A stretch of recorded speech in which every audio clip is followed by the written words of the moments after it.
Ok, on arrête tout, j'ai le format qui va sauver ton compte. Oui, je sais, sur Instagram, tout change tout le temps. On nous a dit par exemple qu'il fallait faire des stories à fond, et aujourd'hui, il n'y a plus que les abonnés qui voient nos stories. Ensuite, les Reels ont explosé, ils nous ont donné à tous une portée extraordinaire, mais en ce moment, ils connaissent une chute vertigineuse. Merci le Reels que j'ai passé 3 heures à produire et qui m'a donné 1000 vues au lieu des 10 000 habituels. Enfin bref, heureusement, entre tous ces changements, il y a un format qui reste d'une stabilité absolument exceptionnelle, c'est le carrousel. Dans cette vidéo, je vais t'expliquer pourquoi le carrousel c'est un format à garder et comment le produire 10 fois plus vite, parce que oui, même si ça prend moins de temps qu'une vidéo, le carrousel ça peut rester un peu fastidieux à produire. Allez, c'est parti. Alors pourquoi tu dois garder le carrousel? Eh bien d'abord parce que le carrousel ça a toujours une super portée.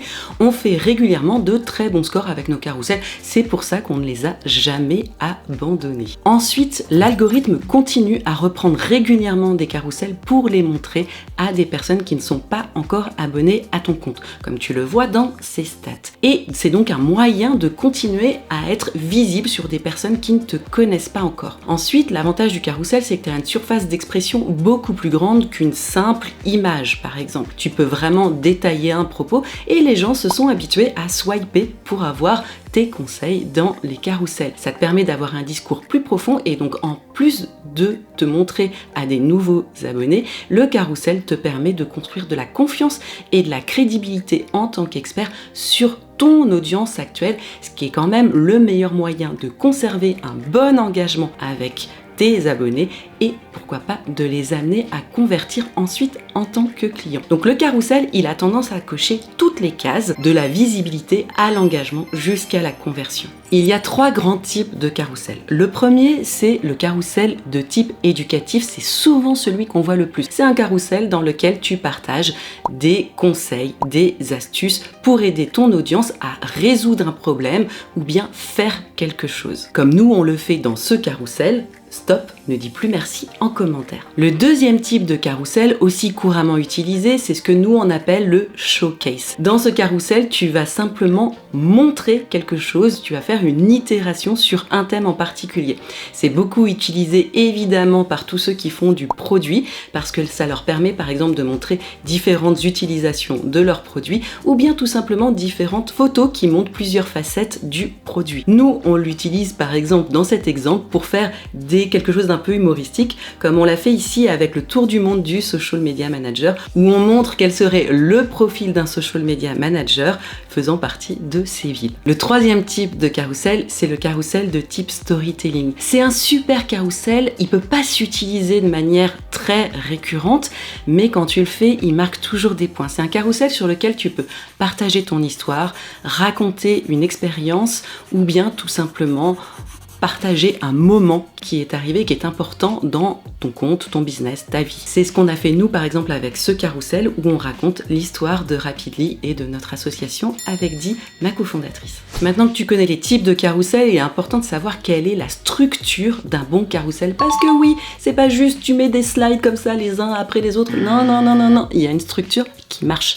Je te la donne. Elle commence évidemment par d'abord une accroche. Donc l'accroche, c'est ce qui va attirer l'attention des personnes qui vont voir passer ton carrousel dans leur feed et qui se disent « Oh là, celui-là, il faut que je le swipe ».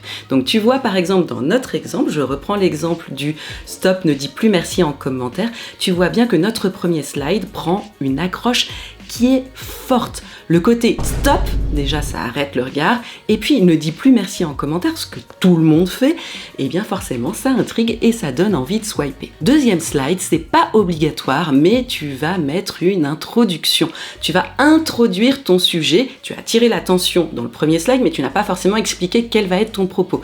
Donc dans le deuxième slide, tu vas expliquer ce que tu essayes de donner, montrer dans ce carrousel. Nous en l'occurrence, on explique pourquoi ça ne suffit pas de simplement dire merci en commentaire quand tu réponds à un commentaire sur un de tes posts. Ensuite, dans les slides suivants, tu peux en avoir de 3 à 5, tu vas simplement donner tes conseils, tes astuces, énumérer des actions par exemple à faire, comme nous on le fait ici avec différentes façons de répondre autre chose que merci en commentaire. Enfin, tu vas utiliser le dernier slide pour mettre un appel à l'action. C'est dans cet appel à l'action que tu vas permettre de convertir les personnes qui voient ton slide, soit en engagement, en les invitant à liker, commenter, etc. ce post, ou bien à aller plus loin en visitant ton site web, comme nous, on le fait par exemple ici en invitant à aller tester Rapidly. Donc tu vois bien que la structure est claire. Toute cette structure ensemble va te permettre d'attirer l'attention,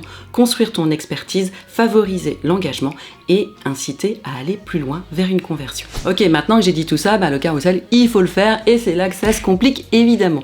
Pour un carrousel, il te faut beaucoup plus d'éléments qu'un post habituel puisqu'il te faut effectivement un thème, une structure, un design qui est forcément un peu plus long à faire qu'un simple post-image et puis une légende de post. Alors, comment faire pour que ça aille beaucoup plus vite et que ça soit pas trop fastidieux? Eh bien, en fait, c'est pas très compliqué. Il va te falloir deux outils. Le premier, c'est Rapidly qui va te donner l'idée du carrousel, la légende, mais aussi le texte à écrire sur chaque slide de ton carrousel. Et ensuite, tu vas voir, tu vas pouvoir faire un export pour tout simplement créer assez magiquement ton carrousel en quelques minutes sur n'importe quel modèle Canva. Allez, je te montre. La première étape de création du carrousel consiste à avoir l'idée et les textes. Je suis donc dans Rapidly sur le mois de contenu que m'a proposé l'intelligence artificielle de Rapidly pour Sophie, qui est une nutritionniste et qui fait aussi du conseil en gestion du stress. Je vais sélectionner l'un des carousels pour demander à l'IA de le créer. Vous voyez que là, j'ai déjà l'idée du carrousel, créer un carrousel de conseils pour planifier des repas sains tout au long de la semaine. Je vais demander à l'IA de le créer. On est bien dans notre pilier de contenu et les objectifs suivants. C'est un carrousel de type tutoriel, voilà l'instruction, et je le voudrais plutôt en français et en tu, donc informel. Voilà, j'ai mon carrousel, donc j'ai tous les textes slide par slide, donc l'accroche, l'intro, les différents slides de conseils, un exemple même, des ressources supplémentaires et mon appel à l'action. Il est possible de tout changer s'il y a des choses qui sont un peu bizarres, alors comme là, cuisine en lot, on dirait plutôt cuisine en batch. Alors je vais le changer un peu ici.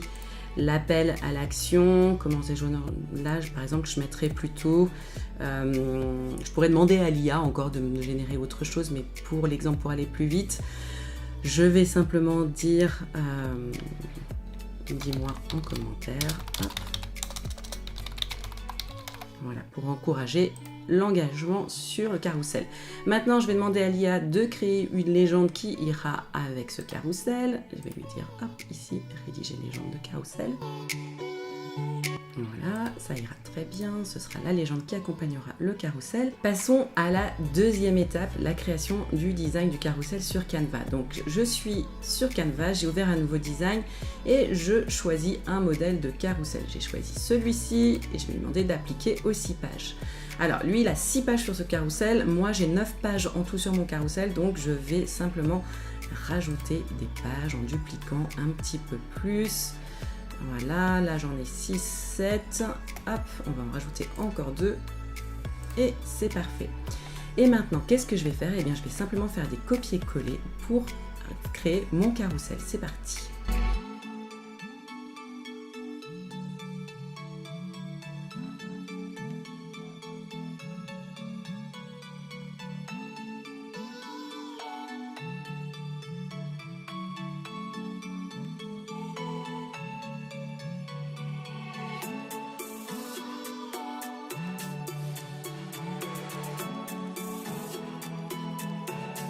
Et voilà, mon carrousel est prêt.